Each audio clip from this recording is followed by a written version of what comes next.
దేవునికి స్తోత్రాలు. మీ అందరికీ కూడా ప్రత్యేకమైనటువంటి వందనాలు. యేసుక్రీస్తు ప్రభువారు సిలువలో పలికినటువంటి మూడవ మాట. ఈ మాటను మనం గమనిస్తే యోహాను సువార్త 19వ అధ్యాయము 26, 27 వచనాలను మనం ఒకసారి చదువుకుందాం. యోహాను సువార్త 19వ అధ్యాయం.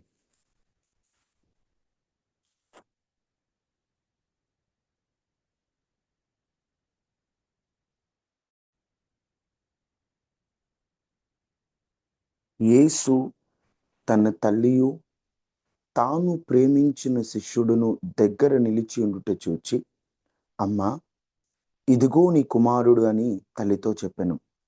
తరువాత శిష్యుని చూచి, ఇదిగో నీ తల్లి అని చెప్పాను. ఆ గడియ నుండి ఆ శిష్యుడు ఆమెను తన ఇంట చేర్చుకొనెను. ఇక్కడ ఈ మాటను మనం జాగ్రత్తగా గమనిస్తే యేసుక్రీస్తు ప్రభువారు సిలువలో పలికినటువంటి మూడవ మాటలో ఆయన ఒకే మాటలో రెండు విషయాలు, అంటే మూడవ మాటగా మనం పిలుస్తాం, కానీ ఆ మూడవ మాటలో దేవుడు ఇద్దరితో మాట్లాడినట్లుగా రెండు విషయాలు మనకి ఇక్కడ కనిపిస్తున్నాయి. ఒకటి, తన తల్లి అయినటువంటి మరియను పిలిచి ఆమెతో చెప్పినటువంటి మాట, ఆమెతో పలికినటువంటి మాట. రెండవది, యోహానుతో పలికినటువంటి మాట. యేసుక్రీస్తు ప్రభువారు తన తల్లితో మాట్లాడుతూ అమ్మా, ఇదిగో నీ కుమారుడు అని స్పష్టంగా చెప్తున్నాడు. అసలు యేసుక్రీస్తు ప్రభువారు తల్లి గూర్చి ఆ సిలువలో మాట్లాడవలసినటువంటి అవసరం ఏమిటి? ఆయన దైవ కుమారుడు కదా. మానవుడిగా భూమి మీదకు వచ్చినప్పుడు ఈ లోక సంబంధంగా ఎవరైతే నా ఆజ్ఞను వింటారో, ఎవరైతే నా తండ్రి మాటకు లోబడతారో వారే నాకు తల్లియు సహోదరులు అన్న యేసుక్రీస్తు ప్రభువారు సిలువలో ఎందుకు తన తల్లి అయినటువంటి మరియ గురించి ఆలోచించవలసి వచ్చింది?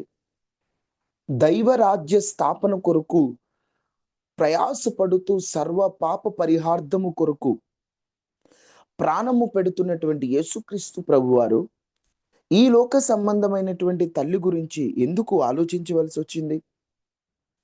ఆ తల్లి బాధ్యతను యోహానుకి ఎందుకు అప్పగించవలసిందో కొన్ని మాటలు దేవుని వాక్య ప్రకారంగా మనము చూద్దాము. ప్రతి ఒక్కరూ జాగ్రత్తగా ఈ మాటలో ఉన్నటువంటి విషయాలు మనం ధ్యానించే ప్రయత్నం చేద్దాం.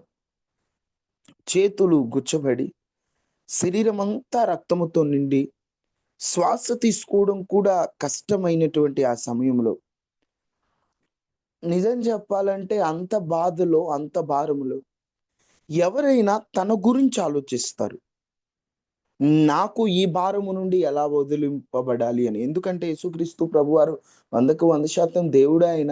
ఆయన మానవునిగా కూడా ఉన్నాడు కాబట్టి మానవుడికి ఉండేటువంటి నొప్పి బాధ, మానవుడికి ఉండేటువంటి ఆ గాయపు వేదన యేసుక్రీస్తు ప్రభుకు ఉంది.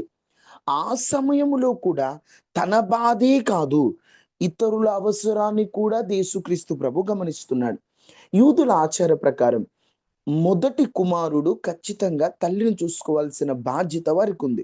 ఎందుకంటే జ్యేష్ఠత్వపు దీవెనలో ఆ కుమారుడు పొందుకుంటాడు కాబట్టి ఆ మొదటి కుమారుడు తల్లిని చూసుకునే బాధ్యత ఉంది. యేసుక్రీస్తు ప్రభువారు నేను మానవునిగా భూమి మీదకు వచ్చాను, నాకు ఆ బాధ్యతతో పని లేదు అని బాధ్యతారహితంగా ఆయన ఉండకుండా మరియకున్న అవసరాన్ని, చరిత్రకారులు ఏమని చెబుతారంటే ఆ సమయానికి యోసేపు గారు చనిపోయి ఉన్నారని చెబుతారు. యోసేపు గారు లేరు, ఇక మరియ బాధ్యత నాదే.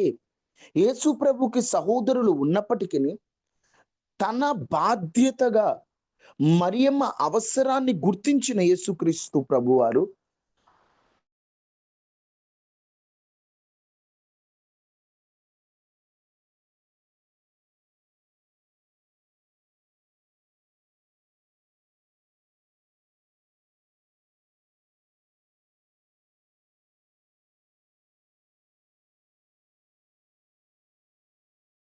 చూస్తూ ఉంటాం.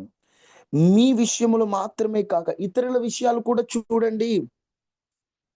అంటే మన అవసరం, మనం ఎలా ఉన్నాం మనమే కాదు, ఇతరుల అవసరాన్ని క్రీస్తు ప్రేమ స్పష్టంగా అక్కడ మనకిక్కడ కనిపిస్తూ ఉంది. ఆయన తన తల్లి అవసరాన్ని గ్రహించాడు, అవసరాన్ని ఎరిగాడు. ఇతరులు ఏమైపోయినా పర్లేదు, నేను బాగుంటే చాలు అనే మనస్సు క్రైస్తవునిది కాదు. ఇతరుల మేలు కోరేటువంటి మనస్సు, ఇతరుల క్షేమం కోరేటువంటి మనస్సు. యేసుక్రీస్తు ప్రభు అంత శ్రమలో కూడా తన తల్లి అవసరాన్ని గమనిస్తున్నాడు.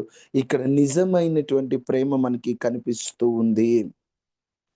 ఈ మూడవ మాటలో నుండి మనం ఒక్కొక్కటిగా నేర్చుకుంటూ వస్తే, యేసుక్రీస్తు ప్రభు శిలువలో పలికినటువంటి ఈ మూడవ మాటలో మొదటిగా మనకు అనిపిస్తుంది ఏంటో తెలుసా? తన బాధలో కూడా ఇతరుల అవసరాన్ని, లేదా తన తల్లి అవసరాన్ని గుర్తించిన గొప్ప ప్రేమ మనకి ఇక్కడ కనిపిస్తుంది. ఎంత ప్రేమమయుడో కదా! అంత పరిస్థితిలో కూడా యేసుక్రీస్తు ప్రభు మరి అవసరాలు గమనించారంటే ఆయన ఎంత కరుణ కలిగినటువంటి దేవుడో మనకి ఇక్కడ అర్థమవుతూ ఉంది. తర్వాత మనం గమనిస్తూ ముందుకు వెళ్ళే కొద్దీ యేసు తన తల్లిని యోహాను చేతికి అప్పగించాడు. ఇదిగో ఈమె నీ తల్లి అన్నాడు. తన బాధ్యతను మర్చిపోకుండా ఆయన తన తల్లిని చూచుకునేటువంటి బాధ్యత యోహానుకు అప్పగించాడు. ఎందుకంటే అప్పటికి అందరి శిష్యులు యేసుక్రీస్తు ప్రభువాన్ని విడిచిపెట్టి వెళ్ళిపోయినట్లుగా, యోహాను ఒక్కడ ఆయన్ని కనిపెట్టుకుని ఉన్నట్లుగా చూస్తే యోహానుకు అప్పగిస్తున్నాడు. ఎందుకంటే తన తల్లిని పోషించే బాధ్యత యోహానుది. తిమోతికి రాసిన పత్రిక 5వ అధ్యాయం 8వ వచనంలో, తన వారిని పోషించని వాడు విశ్వాసాన్ని నిరాకరించిన వాడు. ఒకసారి చూడండి, తిమోతికి రాసినటువంటి మొదటి తిమోతి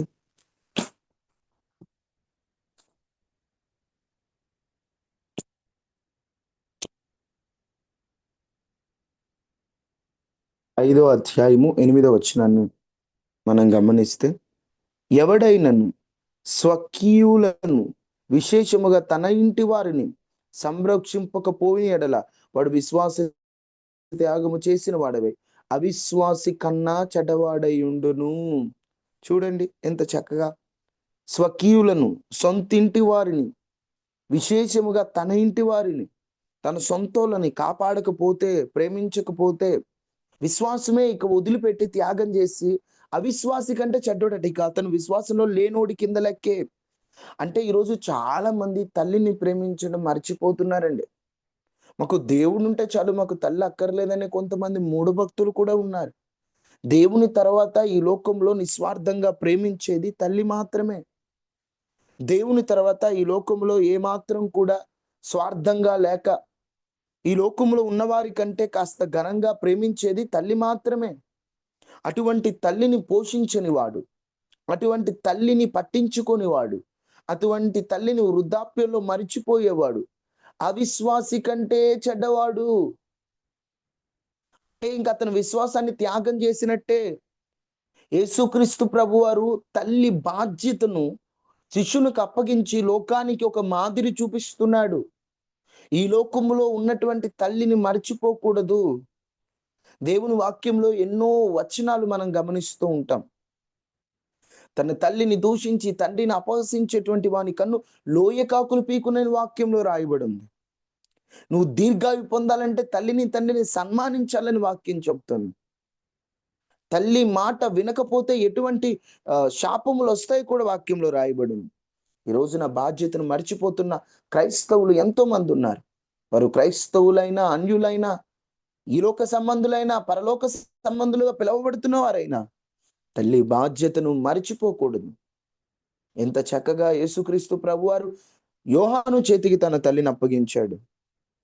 పౌలు గారు పత్రికలో రాస్తూ పెద్దలను, స్వకీయులను, ఇంటి వారిని చూసుకునే బాధ్యత యొక్క విలువని అక్కడ మనకి చూపిస్తూ ఉన్నాడు. మొదటి మాటలో తన అవసరాన్ని కూడా మరిచి ఇతరుల అవసరాన్ని గుర్తించినటువంటి యేసు ప్రభు ఉన్నతమైన ప్రేమ కనిపిస్తుంది. రెండవదిగా ఈ మాటలో బాధ్యత కనిపిస్తుంది. ఈరోజు ప్రభు నమ్ముకున్న మనలో ఆ ప్రేమ ఉండాలి, ఆ బాధ్యత మనలో ఉండాలి. మనం ఎంత వాక్యం చదివినా, ఎంత వాక్యం చెప్పినా మనలో ప్రేమ లేకపోతే, మనలో బాధ్యత లేకపోతే బాధ్యతాహీనులను దేవుడు ఆశీర్వదించినట్లు కానీ వాడుకున్నట్లు కానీ బైబిల్లో మనకు కనపడదు. ఒక బాధ్యత, ఈరోజు ఆ బాధ్యత నీకుందా? బాధ్యత కలిగి నువ్వు నడుచుకుంటున్నావా? బాధ్యత కలిగి నువ్వు ముందుకెళ్తున్నావా? బాధ్యత కలిగి నువ్వు జీవిస్తున్నావా? ఒకసారి ఆలోచించుకో. మూడవదిగా మనం ఇక్కడ గమనిస్తే, వాస్తవంగా యేసుక్రీస్తు ప్రభువారు స్త్రీ పురుష కలయిక లేకుండా పుట్టినవాడు. ఆయనలో మరియ గారి, అంటే తల్లి గారి డిఎన్ఏ మాత్రమే, ఒక రక్త సంబంధం యేసుక్రీస్తు ప్రభుకి. ఆ రక్త సంబంధాన్ని తీసుకువెళ్ళి యోహాను చేతిలో పెడుతున్నారు. అంటే రక్త సంబంధంతో పాటుగా ఆత్మీయ సంబంధాన్ని దేవుడు ఇక్కడ జ్ఞాపకం చేస్తున్నారు. ఆత్మీయ బంధం, ఆత్మీయ బంధం అంటే క్రీస్తు ద్వారా కొత్త కుటుంబ వ్యవస్థ. వాస్తవంగా చాలామంది మా కుటుంబం, మేము మేము మేము అనుకుంటాం, కానీ యేసు రక్తము చేత కడగబడినటువంటి వారు, యేసు క్రీస్తు నామములో ఎవరైతే బాప్తిసం పొందుతారో వారందరూ కూడా ఒక కుటుంబమే. సంఘాలు, ప్రాంతాలు, కులాలు, రంగుల భేదాలు మనకుండవు. మనందరం ఒక కుటుంబమే. యోహానుకి యేసుక్రీస్తు ప్రభువుని అప్పగించి, ఇదిగో మా తల్లి నువ్వు చూసుకో అనలేదు ఆయన. ఇదిగో నీ తల్లి అని చెప్పేసి ఆయన ఆయన అప్పగించినట్లుగా మనం ఇక్కడ గమనిస్తున్నాం. ఆయన చూడండి ఎంత ప్రేమ చూపిస్తున్నాడు. చూడండి ఒక్కసారి ఆ మాటను మళ్ళీ మనం ఒకసారి చూస్తే, యోహాను సువార్త 19వ అధ్యాయం 26వ వచనాన్ని ఒకసారి మళ్ళీ నేను చదువుతాను, మీరు జాగ్రత్తగా గమనించండి. యోహాను సువార్త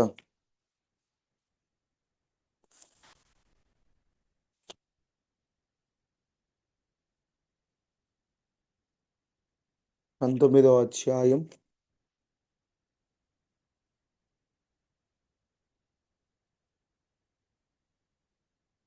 అమ్మా ఇదిగో నీ కుమారుడు అని తన తల్లితో చెప్పిన తర్వాత, ఇదిగో నీ తల్లి. వాస్తవంగా అతడు రక్త సంబంధం కాదు కదా, అతనికి ఇవ్వాల్సినంత అవసరం ఏంటి? ఒకవేళ ఇచ్చాడే అనుకో, తాను ఉండట్లేదని చెప్పి, అప్పుడు ఆయన ఏమని చెప్పాలి? ఇదిగో నా తల్లి నువ్వు చూసుకో అని చెప్పాలి. కానీ యేసుక్రీస్తు ప్రభు చెప్తున్నాడు, నీ తల్లి, ఈ తల్లి నీ తల్లి నాయన. ఇక ఈ రోజు నుంచి నీ తల్లి, అమ్మ ఇదిగో నీ కుమారుడు. రక్త సంబంధం కంటే ఆత్మీయ సంబంధం గొప్పదని యేసుక్రీస్తు ప్రభు చూపిస్తున్నాడు. ఎందుకంటే మత్తయి సువార్త 12:50లో, దేవుని చిత్తం చేసేవారైనా సహోదరులు అన్న ఆయన చిత్తం చేయు మనందరం కూడా సహోదరులు అని గుర్తుపెట్టుకోండి. ఇక్కడ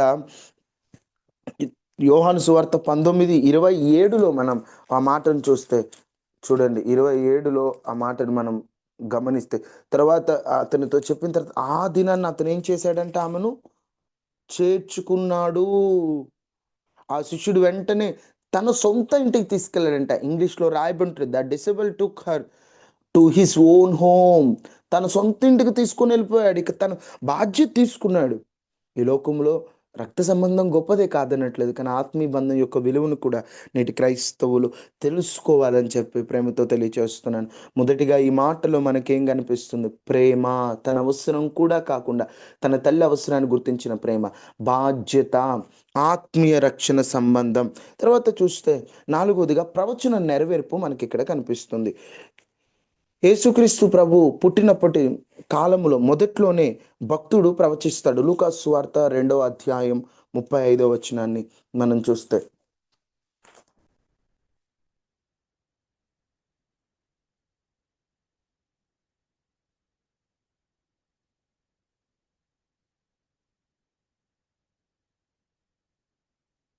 లూకాసు సువార్త 2:35 అక్కడ మనం గమనిస్తే, మరియా నీ హృదయము లోనికి ఒక ఖడ్గము దూసుకొని పోవునని ఆయన తల్లి అయిన మరియతో చెప్పాను. అక్కడ ప్రవచనం ముందుగానే చెప్పాడు, ఇదిగో ఒక ఖడ్గం నీలో నుండి తీసుకుపోతుంది, అంటే ఒక కత్తి పొడిచినట్లు అవుతుంది నీకు అని చెప్పి ముందుగానే ప్రవచనం చెప్పారు. ఆ ప్రవచనానికి తగ్గట్లుగా యేసుక్రీస్తు ప్రభు మరణానికి అప్పగించినప్పుడు మరియ ప్రవచన నెరవేర్పు కాబట్టి. ఎందుకంటే కన్న తల్లి ముందే బిడ్డను చంపుతుంటే ఏ తల్లైనా ఎంత విలవిల్లాడుతుంది, కానీ ఆ తల్లి విలవిలలాడుతున్నా తను ఏం చేయకుండా మౌనంగా ఎందుకు ఉందంటే, ప్రవచనానికి ఆ తల్లి తన జీవితాన్ని అప్పగించుకుంది, నాకు తన కుమారుణ్ణి అప్పగించుకుంది. నాలుగవదిగా ప్రవచన నెరవేర్పు మనకు కనిపిస్తుంది. ఐదవదిగా ఓ తల్లి సమర్పణ కూడా మనకు కనిపిస్తుంది. ఏ తల్లైనా ఇప్పుడు ఆయన మనిషిగా వచ్చిన గర్భంలో పుట్టినవాడే కదా! ఏ తల్లైనా తన కళ్ళ ముందే సర్వ పాప పరిహార్థ కొరకు యేసుక్రీస్తు ప్రభు చనిపోతాడంటే తల్లి ఒప్పుకోకూడదు. తల్లి అంగీకరించకూడదు. తల్లి ఆ బాధని గుర్తించి, అయ్యో! నా కుమారుడు చనిపోతాడా? నేనసలు ఇది వదిలిపెట్టను. నా కుమారుడు నాకు కావాలని అనలేదు. దేవుని చిత్తానికే సమర్పించుకుంది ఆ తల్లి. సమర్పించుకుంది కాబట్టి తన కుమారుడు పరిచర్యలో ఉన్న నా తండ్రి పనే ముఖ్యమని యేసుక్రీస్తు ప్రభు ముందుకు వెళ్తున్నా ఎక్కడ మరియమ్మ యేసుక్రీస్తు ప్రభు గారిని అడ్డగించినట్లు, వ్యతిరేకించినట్లుగా మనం ఎక్కడ చూడం. చివరికి యేసుక్రీస్తు సహోదరులు ఆయన వ్యతిరేకించిన తల్లి నుండి వ్యతిరేకత రాలేదు. కారణం ఆమె దేవునికి సమర్పించుకుంది. ఈ రోజున తల్లులు ఎంతోమంది మీ బిడ్డల్ని దేవునికి ఇస్తున్నారా? మీ బిడ్డల్ని దేవునికి సమర్పిస్తున్నారా? దేవునికి సమర్పించడం అంటే ఉద్యోగాలు, వారి యొక్క జీవితాలన్నీ విడిచిపెట్టేసి దేవుని సేవలో ఉండమని కాదు. వారి ఉద్యోగాలు వారు చేస్తూ దేవుని సేవకై ఒక సహకారులుగా, దేవుని సేవకై ఉపయోగపడేవారిగా, దేవుని సేవకై పనికొచ్చేటువంటి వారిగా మీ కుమారులను మీరు సిద్ధం చేయండి. ఈ యొక్క మూడవ మాటలో మనకి ఐదో విషయం ఏంటంటే సమర్పణ కనిపిస్తుంది. సమర్పణ కనిపిస్తుంది. ఈ సమర్పణ చూడండి ఎంత గొప్పగా కనిపిస్తుందో. ఆ సమర్పణ ఈరోజు ఉందా? యేసుక్రీస్తు ప్రభు తల్లి అయిన మరియలో ఆ సమర్పణ మనకు కనిపిస్తుంది. ఈ 5 విషయాలు మీరందరూ కూడా నోట్ చేసుకొని, యేసుక్రీస్తు ప్రభు సిలువలో చూపినటువంటి మొదటిగా ప్రేమ, రెండవదిగా బాధ్యత. ఆయన ఎంత బాధ్యతగా ఆలోచించాడో మనకిక్కడ కనిపిస్తూ ఉంది. మూడవది ఆత్మీయ అనుబంధం గురించి ఇక్కడ మనకు కనిపిస్తుంది. నాలుగవది ప్రవచన నెరవేర్పు. ఐదవది సమర్పణ. ఈరోజు ఈ 5 విషయాలు ఈ మూడో మాట నుంచి మనం నేర్చుకుంటాం. ఈ మూడవ మాటలో ఇంకొంచెం క్లుప్తంగా మనం వెళ్తే చాలా సమయం అవుతుంది. షార్ట్‌కట్‌లో మనం చూసాం. వీటన్నిటిని కూడా మీరు గమనించుకొని యేసుక్రీస్తు ప్రభువారు సిలువలో పలికిన మూడో మాట యొక్క పరమార్థాన్ని మీరు గ్రహిస్తారని తెలియచేస్తూ నా మాటలు ముగిస్తున్నాను. ప్రార్థన చేసుకుందాం. మహాపరిశుద్ధుడా, మహోన్నతుడైన దేవ, కృపా సత్య సంపన్నుడా, ఈరోజు సిలువలో పలికినటువంటి మూడవ మాటను మేము ధ్యానించే కృపను మీరు మాకు అనుగ్రహించారు. ఈ మాటను మేము ధ్యానించి ఉండగా మీరు మాతో మాట్లాడారని మేము నమ్ముతున్నాం. నీ మాటలకు మేము లోబడుతున్నాం. అయ్యా, మూడవ మాట ద్వారా మాకు 5 విషయాలు మీరు నేర్పించారు. 5టిని కూడా మేము నేర్చుకోవాలి. ప్రేమ, బాధ్యత, అయ్యా సమర్పణ, ప్రవచన నెరవేర్పుకై అంగీకరించేటువంటి మనస్సు, ఆత్మీయ బంధం, ఇవన్నీ కూడా మాలో ఉండునట్లు సహాయం చేయండి. విత్తబడిన వాక్యాన్ని నీరు కట్టి ఫలింపచేయండి. ఎవరెవరు ఈ వాక్యాన్ని విన్నారో వారి జీవితాల్లో గొప్ప కార్యాన్ని మీరు చేసి ఈ మాట యొక్క శక్తిని వారు గ్రహించినట్లుగా మీరు కృప చూపించమని యేసు శక్తి కలిగిన నామంలో అడిగి వేడుకుని ఉన్నాము తండ్రి. Amen. Amen. Praise Lord. Thank you.